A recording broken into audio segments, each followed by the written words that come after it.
Hello à tous et bienvenue sur votre chaîne d'actualité du foot.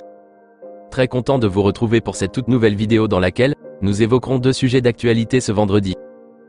En premier, nous parlerons des difficultés que rencontre ces dernières heures le coach Hansi Flick pour le bloc défensif à utiliser la saison prochaine. Il est dans l'obligation de prendre des décisions qui vont impacter l'avenir de certains défenseurs de l'équipe. Je vous donnerai tous les détails dans quelques minutes. Ensuite, nous continuerons ce tour d'actualité avec l'avis partagé qu'a le directeur sportif des Catalans Monsieur Deco dans deux dossiers prioritaires de cet été. Le quotidien Diario Sport parle d'un choix illogique aux yeux des supporters apparemment. Je vous expliquerai tout dans un instant. Donc reste jusqu'à la fin de la vidéo afin de ne rien manquer. Mais avant d'attaquer le vif du sujet, je t'invite vite fait à t'abonner et à activer la cloche de notification pour rester scotché, et à liker surtout la vidéo si ce n'est pas encore fait, afin qu'elle soit recommandée au plus grand nombre de fanatiques et supporters barcelonais comme toi. Si c'est ok les amis, alors let's go. Dans sa reconstitution de l'équipe et la mise en place d'un schéma clair au vu de la saison prochaine, le nouveau manager des Blaugrana Monsieur Hansi Flick, est confronté à un problème complexe au niveau de la défense, plus précisément dans la charnière centrale. Avec un effectif pléthorique à ce même poste, soit 8 joueurs au total, qui ont le même profil de défenseur central, le tacticien allemand n'a besoin que de 2 titulaires pour occuper ce poste. Voici tout d'abord les 8 joueurs de l'effectif catalan évoluant comme défenseurs centraux de métier. Il y a le cyborg uruguayen Ronald Araujo, l'international français Jules Koundé, le danois Andreas Christensen, le jeune Pau Cubarsí, Inigo Martinez, le jeune sénégalais Mikayil Ngorfei, et les deux revenants de près Clément Lenglet et Eric Garcia. Au total 8 joueurs de même profil qui sont actuellement là, et qui désirent tous sans exception, rester en Catalogne et évoluer sous les ordres d'Hansi Flick l'exercice prochain.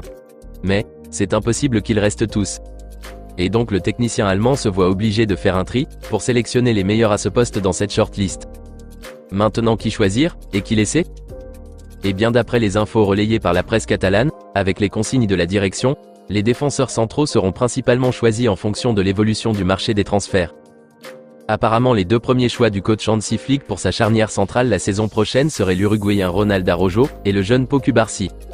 Les performances exceptionnelles qu'a réalisé le petit de 17 ans la saison écoulée, ont tellement impacté la décision du coach allemand, qui se voit obligé de le mettre en avant à ce poste devant les Jules Koundé, Andreas Christensen et le vieux Inigo Martinez.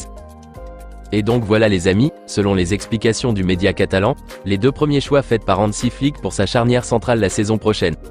C'est le duo Araujo et Cubarsí. En ce qui concerne les autres, notamment le français Jules Koundé, il va apparemment continuer comme défenseur latéral droit en renfort à Joao Cancelo lorsqu'il serait par exemple placé sur le côté opposé en l'absence d'Alejandro Balde, et pourrait si nécessaire revenir dans la charnière centrale lorsque besoin se ferait sentir. Le tacticien allemand trouve que Koundé a excellé sur ce couloir droit de la défense l'exercice dernier, et le montre même une fois de plus dans cet Euro avec la France. Et donc il pourrait probablement continuer sur ce couloir droit la saison prochaine. Il pourrait même devenir un premier titulaire à ce poste si la direction ne réussissait finalement pas à ramener Joao Cancelo. Car la réalité est là, Cancelo est officiellement retourné à City depuis le 30 juin dernier.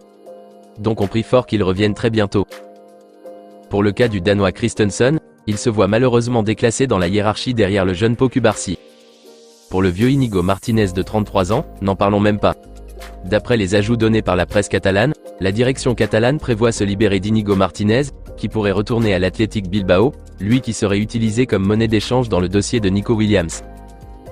À propos de Clément Lenglet, ses émoluments élevés avoisinant les 10 millions d'euros par an, or que son contrat court toujours jusqu'en juin 2026, pèsent énormément sur la masse salariale, lui qui ne joue même plus au club puisqu'il revient de prêt à Aston Villa, et pourtant il vient ces dernières heures de refuser une offre colossale venue de l'Arabie Saoudite pour lui. Or que ce transfert pourrait rapporter des millions d'euros dans les caisses barcelonaises. Le Français s'entête à partir et veut rester en Catalogne cette nouvelle saison, ce qui ne facilite pas du tout les plans de la direction. Concernant Eric Garcia, malgré qu'il a réalisé une très bonne saison à Gérone, l'affluence à ce poste oblige la direction à songer à un nouveau prêt, ou à une vente définitive si une offre intéressante venait dans les prochains jours pour lui. Rappelons que sa valeur marchande actuelle est estimée à 20 millions d'euros selon Transfermarkt. Une somme vraiment importante, qui ferait un grand bien aux caisses du Barça. Deux clubs susceptibles de l'acheter, les Gunners d'Arsenal qui sont intéressés par son profil, et les dirigeants de Girona qui songeraient à négocier un second prêt du défenseur espagnol de 23 ans. Le dernier sur la liste de ces 8 défenseurs centraux était le jeune sénégalais Mikayil Faye, qui malgré son talent incroyable et les bonnes choses qu'il montre avec le Barça Athletic, ne pourra malheureusement pas y figurer dans les plans d'Hansi Flick cette nouvelle saison.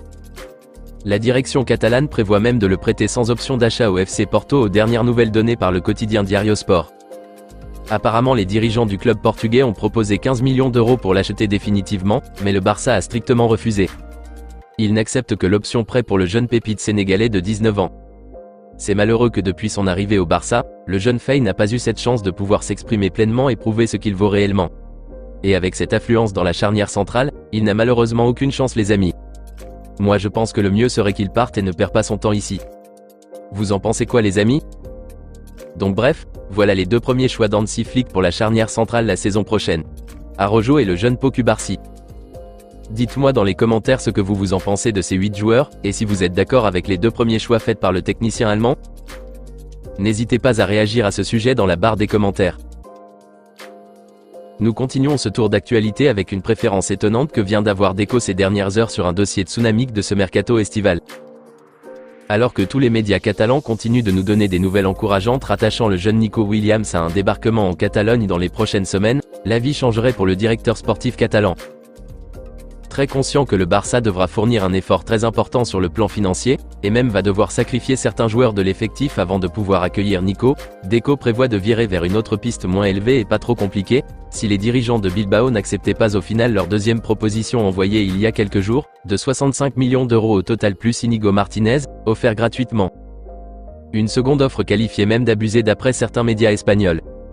Et donc monsieur Deco ne compte plus augmenter cette deuxième offre si Bilbao refuse, mais plutôt se pencherait sur une deuxième option, qu'est l'attaquant colombien de 27 ans Luis Diaz. Apparemment le dossier Luis Diaz serait plus facile à réaliser selon Deco, et le Barça n'aurait qu'à débourser maxi 50 millions d'euros en tout pour l'avoir. C'est vrai que ce jeudi dernier, le journaliste du célèbre émission de foot El Chiringuito de Jugón du nom de Rota Jordi, avait révélé que la direction catalane a conclu un accord avec Nico Williams et ses représentants, et qu'il restait juste à s'entendre avec Bilbao sur le montant exact du transfert. Mais connaissant le Barça ces dernières années, si par malheur Bilbao demandait encore plus que les 65 millions d'euros plus Íñigo Martínez proposés, alors c'est fort probable qu'il se rétracte du dossier. Ainsi Deco se pencherait sur Luis Diaz. Voilà donc le plan prévu dès lors par le directeur sportif du Barça. Si Bilbao refuse la deuxième offre envoyée, alors l'option du Colombien serait activée automatiquement. Apparemment Deco aurait même un penchant plus pour une venue de Luis Diaz, que Nico Williams. Ce qui est bizarre à mon humble avis, voyant le talent incroyable du jeune Nico. Je pense qu'il est meilleur plus que Luis Diaz. Et je pense qu'il s'adapterait plus vite au jeu du Barça que l'attaquant colombien. Donc moi je préférerais que le Barça fasse tout son possible pour réussir à trouver un terrain d'entente avec les dirigeants de Bilbao. Et comme le joueur lui-même est déterminé plus que jamais à venir au Barça, ce détail pourrait obliger Bilbao à finalement accepter de trouver un prix à l'amiable pour le jeune Nico. Dans tous les cas, dites-moi les amis dans les commentaires ce que vous en pensez de la position prise par Deco, et si vous êtes d'accord vous aussi, que si Bilbao n'acceptait pas cette deuxième offre de 65 millions d'euros plus Íñigo Martínez et qu'il exige plus d'argent, de laisser tomber, et se tourner plutôt vers le dossier Luis Diaz. Pensez-vous que le profil du Colombien est mieux que celui du jeune Nico? Vos avis dans les commentaires. Nous attendons impatiemment d'avoir plus de nouvelles pertinentes concernant ce dossier chaud bouillant de Nico Williams dans les prochains jours. Eh bien on s'arrête pour l'instant ici les amis, et on se dit à très bientôt pour de nouvelles actualités du FC Barcelone. D'ici là, on continue à s'abonner, à liker la vidéo et la partager, afin qu'elle soit accessible à tous les fanatiques et supporters barcelonais comme toi. À très vite les amis. Affaire à suivre.